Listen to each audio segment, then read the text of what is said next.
ഇന്ന് U number കിട്ടുന്ന കെട്ടിടങ്ങളെക്കുറിച്ചിട്ടുള്ള ഒരു പ്രധാനപ്പെട്ട വിവരമാണ്.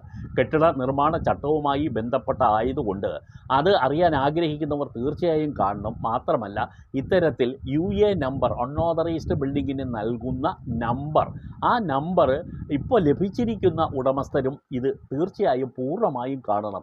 എപ്പിസോഡ് പൂർണ്ണമായും കാണണം എന്നൊരിക്കൽ കൂടി ആവർത്തിക്കുന്നത്. പലപ്പോഴും കുറച്ച് ഭാഗം കാണും, അത് കഴിഞ്ഞിട്ട് സംശയം കമൻറ്റ് ബോക്സിലേക്ക് ഇടുന്ന ആളുകൾ നിരവധിയാണ്.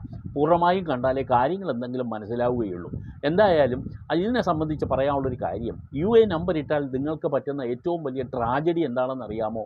അനധികൃത കെട്ടിടങ്ങൾക്ക് വേണ്ടിയുള്ള നമ്പർ ഇടുന്നത് തന്നെ ആ കെട്ടിടത്തിൻ്റെ പ്രോപ്പർട്ടി ടാക്സ് ഈടാക്കാൻ വേണ്ടിയാണ്. അത് കാരണം ലോക്കൽ ബോഡി, പഞ്ചായത്ത്, മുനിസിപ്പാലിറ്റി, കോർപ്പറേഷന് ധനനഷ്ടമൊന്നും ഉണ്ടാകരുത് എന്നുള്ളത് കൊണ്ട് ഇത്തരത്തിൽ നമ്പർ നൽകും. അനധികൃത കെട്ടിടമാണെങ്കിലും അതിനെതിരെയുള്ള നടപടികൾ തുടരുകയും ചെയ്യും.